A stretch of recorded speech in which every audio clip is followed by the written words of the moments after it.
tense. Today we are going to discuss about future indefinite tense. How we can convert a active sentence into a passive form in future indefinite tense. Today we will discuss about that. So let's start. Yes, future indefinite tense. Future indefinite tense use कितने होंगे जो असी future के बारे में कोई गल करनी होवे कि कल को ये होगा। एक चीज़ तो अजे क्लीयर ही है ना कि फ्यूचर के बारे में आप प्रडिक्ट ही कर सकते हैं, एक्चुअल में फ्यूचर की होगा ये सानू नहीं पता। फ्यूचर के रिगार्डिंग अपनी प्रडिक्शन ही होंगी आ कि हो सकता ये हो जाए या ना हो, बट एक्चुअल की होगा ये नहीं पता। एक फ्यूचर इंडेफिनिट टेंस करवाने तो पहले तो मैं एक चीज़ होर दस मारा जे कि वॉइस के अंदर अगर तुसी एक्टिव टू पैसिव कन्वर्ट करते हुए कोई भी चेंज करना तो वो चेंज किहदे नाल होगा, बी लग के होगा। तो वो चेंज की लग के होगा, बी लगा के तुसी उहनूं चेंज करोगे। एक्टिव दे विच तुहानूं कोई भी हेल्पिंग वर्ब दिता जदों भी उहनूं तुसी पैसिव फॉर्म च कन्वर्ट करोगे तो 95% वो बी लग के ही चेंज होंदा है। जिहड़ा वो चेंज आ वो with the help of be ही आऊगा। ठीक है जी। तो इन अफर्मेटिव सेंटेंस मैं तुहानूं पहला भी दस्सिया कि अफर्मेटिव सेंटेंस भी कह सकते हो, असर्टिव भी कह सकते हो, पॉजिटिव भी कह सकते हो, सिंपल सेंटेंस भी। तो इहदे एक्टिव फॉर्म जदों साडे कोल आऊगी तो सेंटेंस सीक्वेंस की होगी, पहला सब्जैक्ट दिता होगा, फिर हेल्पिंग वर्ब इहदे विच विल या शैल ही लगदा। तुहानूं ये भी पता ही है कि शैल की जिहड़ी यूसेज आ ऑलमोस्ट खत्म हो चुकी है कि अज तुसी शैल नूं अगर नहीं भी लगाओगे विल ही लगा दोगे तां भी चलो। वैसे शैल किहदे नाल लगदा, आई ते हुई दे नाल असीं शैल लगाउने आ, आई ते हुई दे नाल ही लगदा ना शैल, बाकियां नाल विल लगदा। बट अज अगर तुसी चाहो तो आई ते हुई दे नाल भी तुसी विल ही लगा सकते हो। जिहड़ी शैल की यूसेज है ऑलमोस्ट खत्म हो गई है, अज शैल की जगह भी विल ही लगा सकते हो। मैं कहना हो कौन काम करके आऊगा तो तुसी कह सकते हो वी विल, एंड अगर मैं कहना हो कौन करके होगा एक सिंगल बच्चन जवाब देना तो कह सकता आई विल, एंड इदा तुसी कहते नहीं हो। तो जी शैल की यूसेज ऑलमोस्ट खत्म हो चुकी है। बट जो तुहाडे कोल एक्टिव फॉर्म चाहूगा तो मे बी आई दे नाल एंड वी दे नाल शैल ही लग्या होवे, बाकी नाल तो विल लग रही है। सो हेल्पिंग वर्ब नूं विच आपां विल एंड शैल दोनों नूं काउंट करते हैं, बट वैसे तुहानूं पता है कि तुसी शैल नहीं लगाना चाहो तो विल भी लगा सकते हो। सो सेंटेंस सीक्वेंस की है, सब्जेक्ट आऊगा, विल शैल आऊगा, वर्ब की फर्स्ट फॉर्म लगी होण दैन ऑब्जेक्ट लगा होगा। हाँ जी राजे, फ्यूचर इंडेफिनिट टेंस के विच भी वर्ब की फर्स्ट फॉर्म लगती है एंड प्रेजेंट इंडेफिनिट दे विच भी। तो दोनों के विच डिफरेंट की है, जिहड़ा प्रेजेंट इंडेफिनिट टेंस आ उहदे विच जस्ट वर्ब की फर्स्ट फॉर्म लगी होगी और वर्ब की फर्स्ट फॉर्म दे नाल एस या ईएस लग्या हो, हेल्पिंग वर्ब नहीं लग्या हुंदा। बट फ्यूचर इंडेफिनिट दे विच हेल्पिंग वर्ब विल और शैल दे विच एक चीज़ लगी होगी।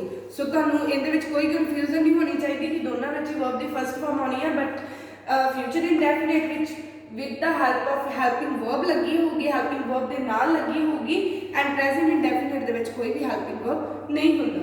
सो जदों असीं इसनूं पैसिव फॉर्म दे विच कन्वर्ट करांगे तां की है एज यूजुअल साडा ऑब्जेक्ट अगे आ जाऊगा, will and shall helping verb according to need of according to demand of sentence असीं यूज करांगे कि उत्थे विल आऊगा, शैल आऊगा। मैं तुहानूं पहले ही दस्सिया कोई भी चेंज असीं बी नाल करना, हुण अगर विल एंड शैल असीं पैसिव दे विच भी लगा दिंदे आ तां फिर चेंज की होया, चेंज नहीं ना होगा। सो चेंज के लिए की लगेगा बी, तो की बन जाएगा विल बी और शैल बी। तो पता ही है थर्ड फॉर्म ऑफ वर्ब आऊगी, बाय आऊगा, एंड लास्ट की चला जाऊगा साडा सब्जेक्ट। इसी चीज नूं होर क्लियर करो with the help of example. He will do his duty, now he is a subject, will हो गया हेल्पिंग वर्ब, डू वर्ब की फर्स्ट फॉर्म लगी है, मेन वर्ब होगी, his duties are object.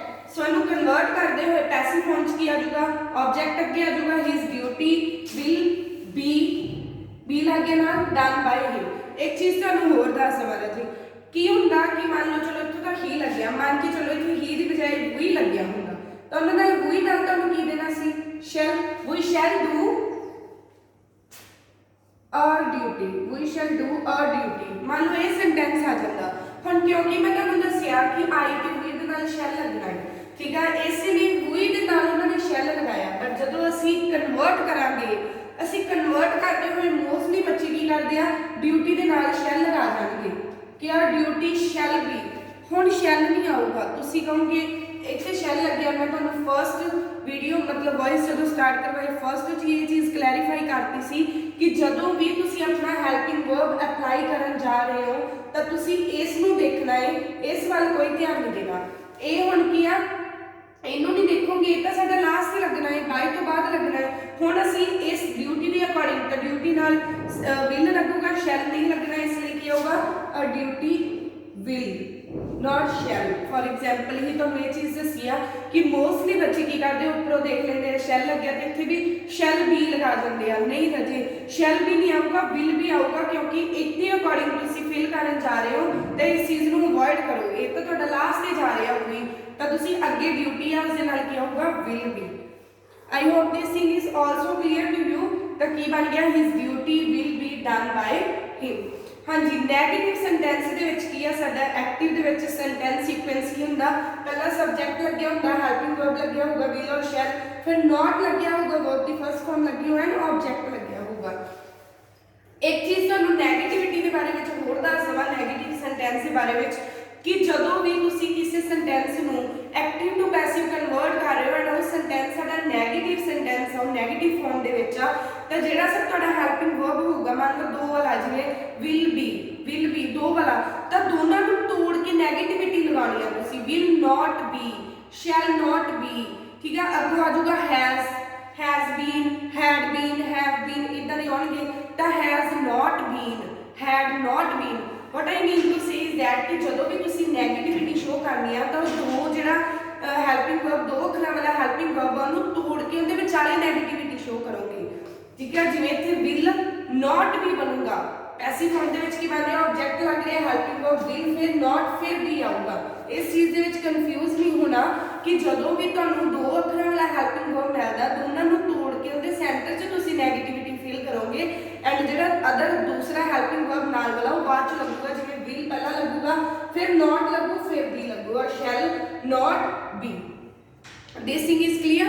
Okay, तो की बनूगा, जो इन्हूं असीं कन्वर्ट करांगे ऑब्जेक्ट आ जाऊगा विल नॉट बी और शैल नॉट बी हो गया वर्ब दी third form, by and subject लगूगा। तो एग्जाम्पल की है साडे कोल, I will not take the test, I will not take the test, so the test object आगे आ गया, the test will not B, देखो दोनों ने विल बी दे सेंटर च आया नॉट, ठीक है।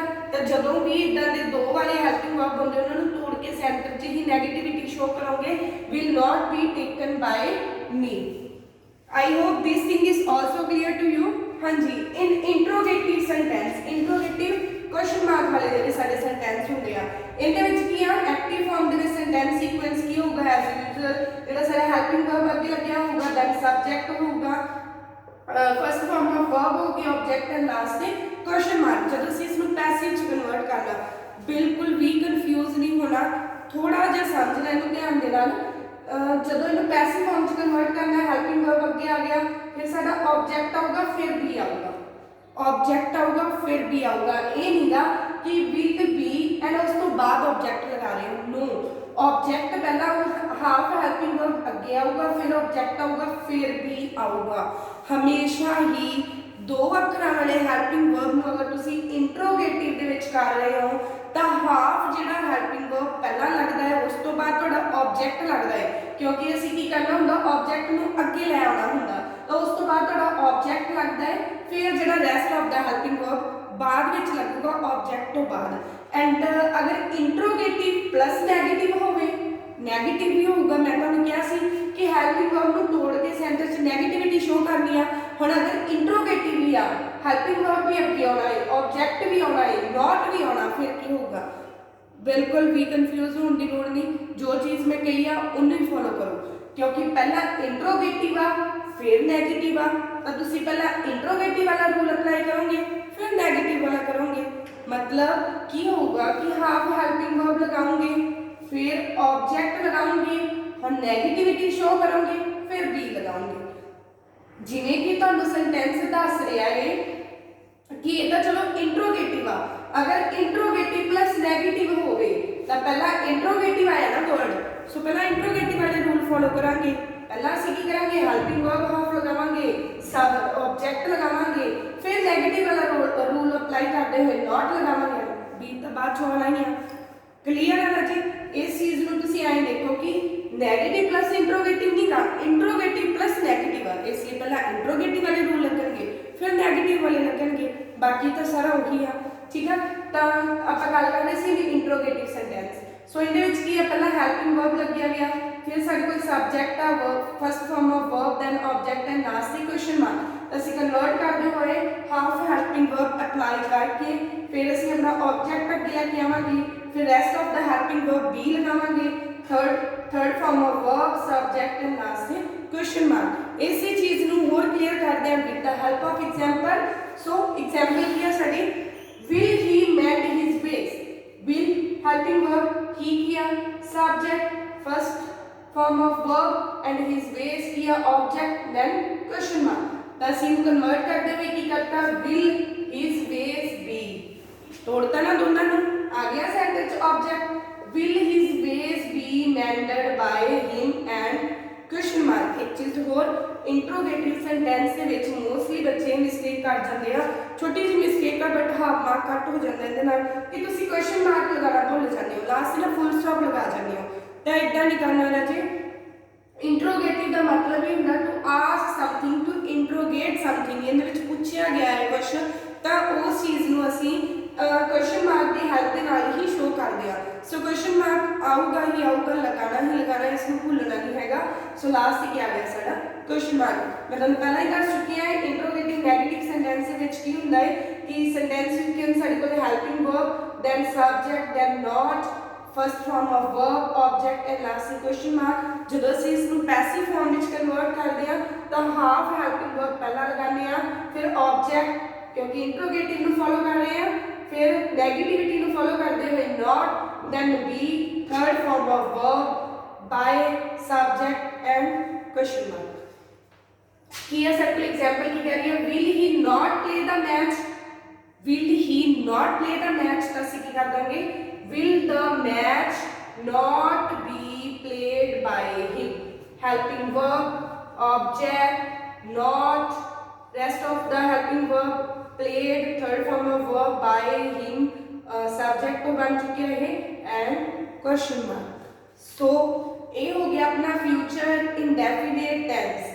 If you have any problem, any confusion regarding this tense, regarding the usage of this, you can ask. वैसे नहीं लिख के भेजना क्लियर मैम, अगर कोई क्वेश्चन है डाउट है तो तुसी पूछ सकते हो, ये नहीं कि बस वैसे लिख दो क्लियर है मैम कोई डाउट नहीं हैगा।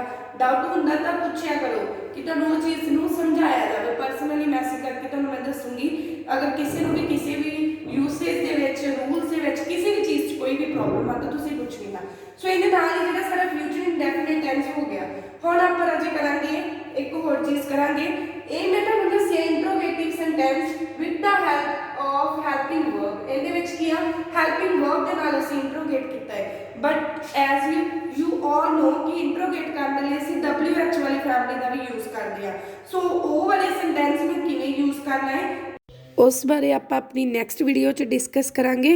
So thank you, have a nice day.